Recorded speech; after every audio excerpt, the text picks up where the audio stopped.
All right, so we're coming at you with a bonus podcast this week because there was a couple of more things that I thought of after I recorded on Monday related to the Vikings that I wanted to talk about. And I didn't want to wait until after the Arizona game to bring this up while it's still fresh on my mind. And then, as I said a couple of weeks ago, a couple of podcasts ago, that now we're adding Timberwolves content to this podcast. And a couple of things went down with the Minnesota Timberwolves in practice. Jimmy Butler raising all holy hell in practice to the teammates, coaching staff, including Tibbs and Scott Layton, the GM. We'll talk about that. Realistic Randy of the Mediokr Best Sports Podcast. Thank you for tuning in. So let's get right down to it. I'm going to give a couple of players some shout outs, some praise. But first, I'm going to defend the honor of two players. A lot of people say that all I do is criticize. I don't say anything positive. Well, damn it, I'm going to stick up to some criticism that these two players are getting that is really unfair in my humble opinion. So first, Dalvin Cook. So I'm looking at these stats right now. Dalvin Cook, so far, he's played 3 out of the 5 games that we've played so far in this 2018 season. In those 3 games, he has a whopping total of 98 rushing yards, 2.7 yards per carry.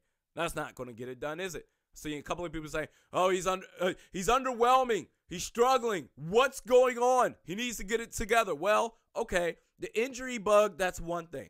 We had the cramped hamstring, so I was like, oh, okay, he should be back the following week, and he wasn't. Okay, so whatever time he needs, that's fine. You can't project someone based on the injuries, okay? So that's neither here nor there. But the major factor of why there should be zero criticism to Dalvin Cook, and I'm going to compare him to Jerick McKinnon back in 2016. Jerick McKinnon, actually, the 2 years before 2016, he averaged 4.8 yards and 5.2 yards per carry those 2 years, 14 and 15. Then in 2016, I believe Adrian Peterson, he had some sort of injury, I believe with the knee, and he had 2 options, if I'm not mistaken. Correct me if I'm wrong, at realistic_Randy on Twitter, or you can leave it in the comments section of this YouTube page.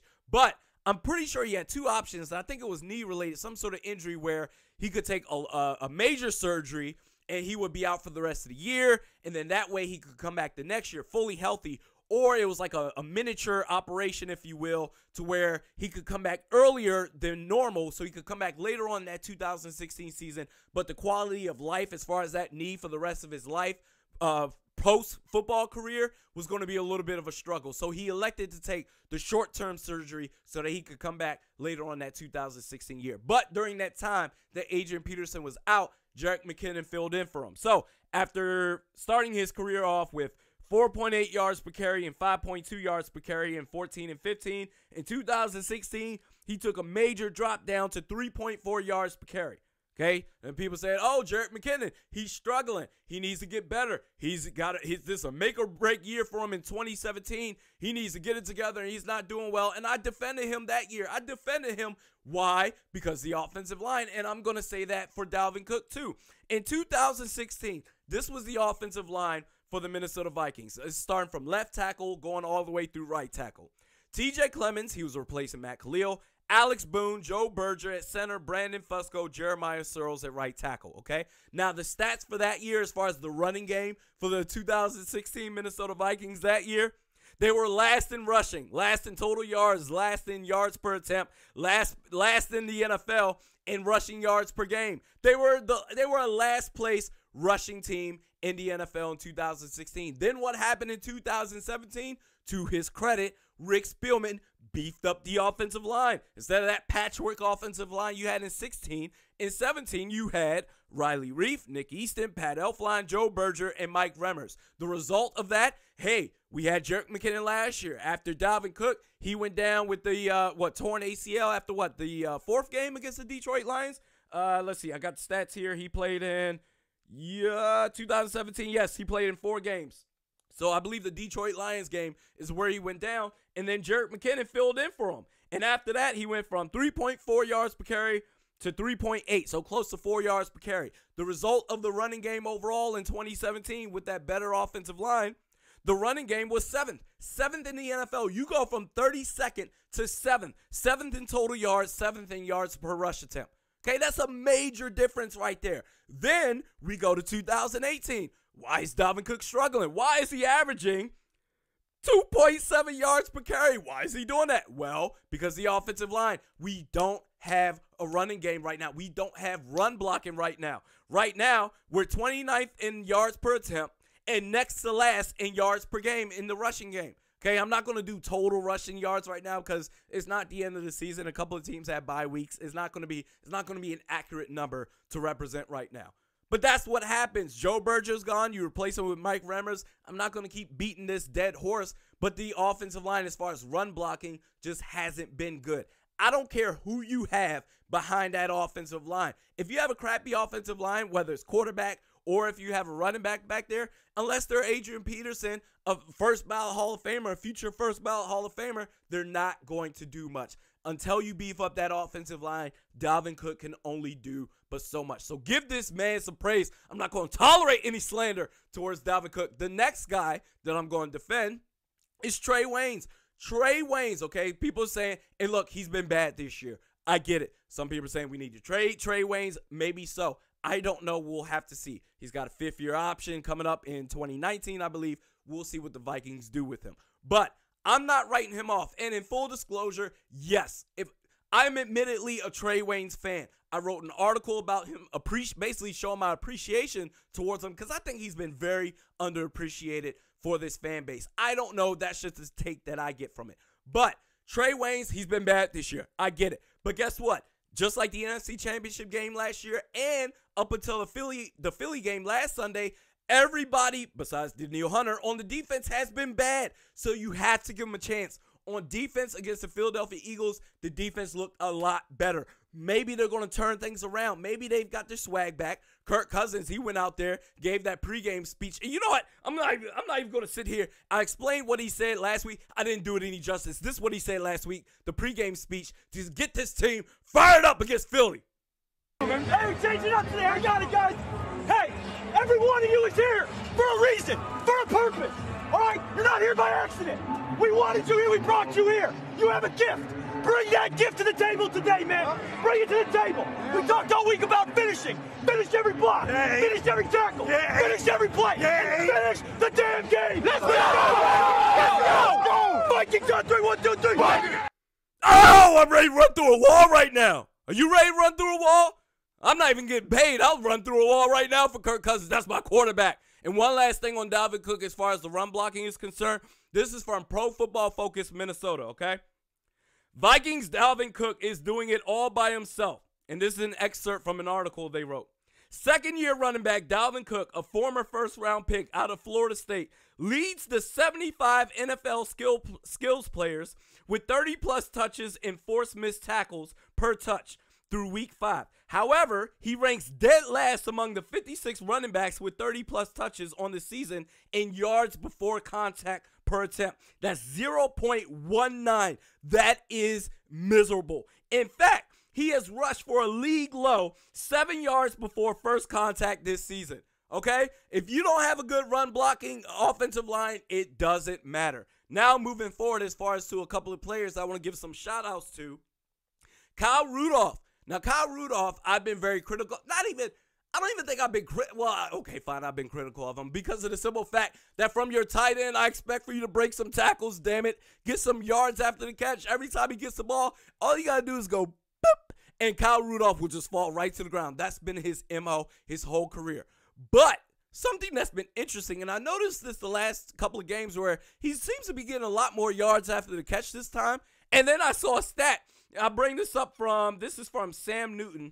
He works with the Vikings public relations. He tweeted out, nearly half of Kyle Rudolph's yards have come after the catch this season. He has 113 yards after the catch, 8th in NFL among all tight ends, and his average yards after the catch, 4.9, is higher than Zach Ertz's 3.7 right now.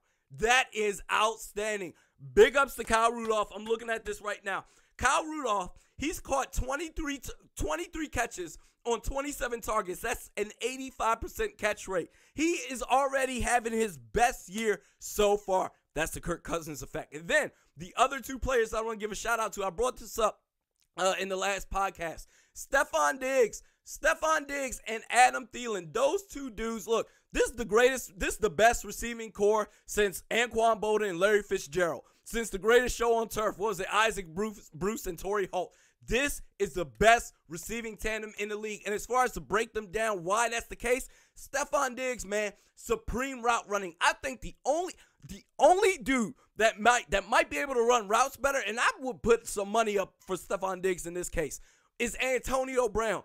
After Antonio Brown, there's Stefon Diggs. After that, I don't think there's anybody touching this dude as far as his route running skills. And the reason for that is because not only is he a supreme route runner, but his speed on top of that. You can have straight line speed. You can have a great 40 time at the combine. But guess what? If you don't add technique with that, because this dude, I'm telling you, it seems like this dude is running 100 miles per hour each and every play. And his breaks on his routes are just crisp and so perfect every single time. And he gets that separation with that speed. It's incredible, man.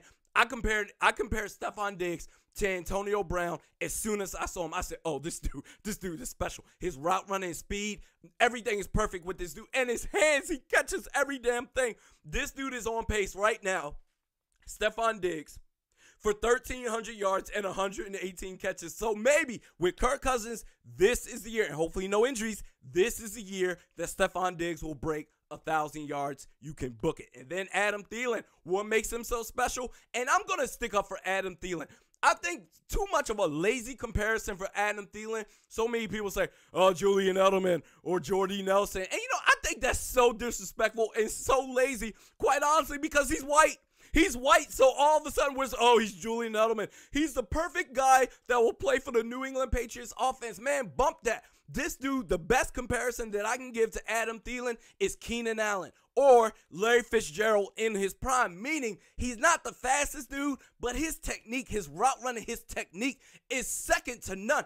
This dude, look, this game is all about inches. Every little inch matters. Every little technique movement matters to get that little separation, to be able to get that space, to be able to make a clear catch and come down with the ball, get yards after the catch, whatever it is. I compare him to Larry Fitzgerald and Keenan Allen because neither one of those dudes are fast, but they're sneaky fast and just good enough. They're so good at that route running that they're able to come down with it. And guess what? If you're not paying attention and you're just a little bit off as a secondary or defensive back, you're gone. You're left in the wind. And Adam Thielen, he's caught the ball. He's running for a touchdown. This dude on pace right now, 1,900 receiving yards and 150 catches. That is outstanding. So big ups to those guys.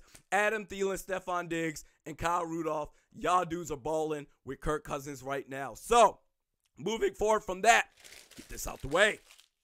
Talking some Wolves stuff right now. Jimmy Butler raised all holy hell in practice. This dude, after demanding a trade, and Tom Thibodeau going back and forth, had meetings after meetings after meetings with this dude. Please come back, Jimmy Butler. Please come back. He's like, nah, dude, trade me. What are you doing? Then trade negotiations are falling apart with the Miami Heat. Last time I checked, according to Mark Stein, the Minnesota Timberwolves and Miami Heat, they had an agreement. It was a close agreement to where the Minnesota Timberwolves, they were going to get Josh Richardson and a protected first-round draft pick for Jimmy Butler. I don't know what else would have happened, but trade talks fell apart after that for whatever reason. So now, fast forward to Wednesday, they have practice. Jimmy Butler comes in, and he comes in and just goes off on everybody. His teammates calling Andrew Wiggins and Cat soft. At one point, he was defending Karl Anthony Towns in the post while Cat had the ball saying,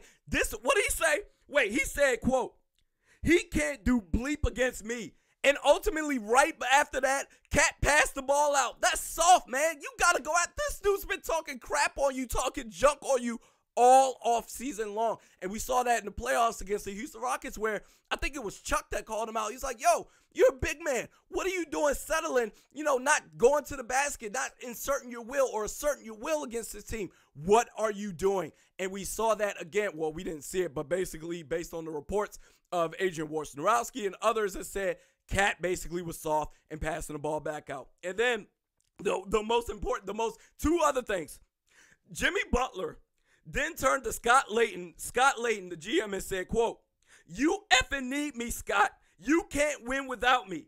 That's crazy. This dude is causing every type of ruckus because he wants to get traded. And my thing is, what did you think was going to happen, Tibbs? What did you think was going to happen after the dude clearly said, trade me, and it didn't happen? You thought he was going to come back and say, hey, my bad, guys, my bad. Hey, sorry for everything that happened. We're all friends now. La, la, la, la.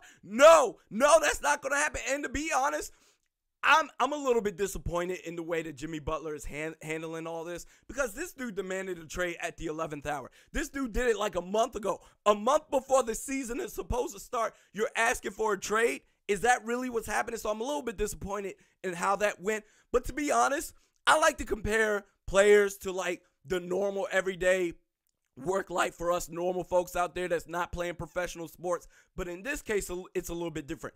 Jimmy Butler is doing what we all wish we could do if we had endless resources and endless opportunities, because no matter what happens with Jimmy Butler, this is a players league. No matter what happens, he's going to go out as a free agent. He's going to get a max, a 5-year or 4-year max deal, whatever he can get.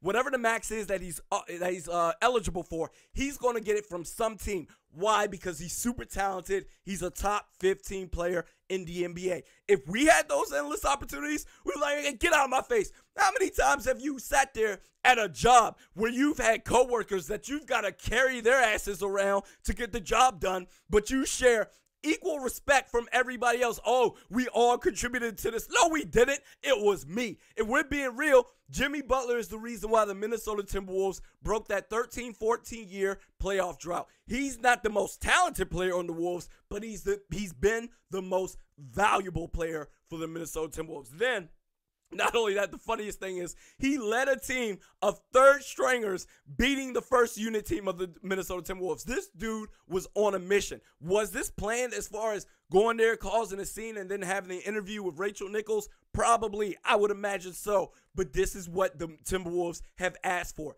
If you simply traded him, worked it out, I don't care if there's cap casualties or, oh, we need to take Dion Waiters or whatever it is. Figure it the hell out. Tibbs, you're the president of basketball operations. Figure it out. If you traded him, none of this would have happened. So this is on them. Glenn Taylor seems soft. This dude is a soft owner. And I don't like to use, I use that word very lightly, or not lightly. I don't like to use that word often because I think it can be disrespectful. But this dude is a businessman. You're a billionaire. Your business is suffering right now, okay? This dude, Glenn Taylor as an owner, is soft. Tom Thibodeau, this dude I would never hire this dude in the NBA ever again. Unless he's a commentator for NBA TV or whatever it is. This dude does not need to be a coach in any capacity or a front office member in the NBA in any capacity. This dude literally does nothing. He burns every franchise he goes to into the ground. He can't coach. He just burns players, their primes, their minutes. He gets them injured all the time for playing 36, 37, 38 damn minutes a game. This dude never needs a job ever again. Tom Thibodeau needs to be fired, but Glenn Taylor's not going to do it. Andrew Wiggins, that contract you have is going to screw the franchise for years to come, but damn it, fire Tibbs and figure it out. But you know what? This is what the Minnesota Timberwolves asked for. If you simply traded Jimmy Butler, you wouldn't be in this situation right now. So you made your bed, deal with it. So anyway, now we do this once a week. Now we did this twice a week this time because I had a little bit more to say. Realistic Randy, Mediokr and Best Sports Podcast. At Realistic_Randy on Twitter. At Realistic Randy on Facebook. We'll see you next week, baby.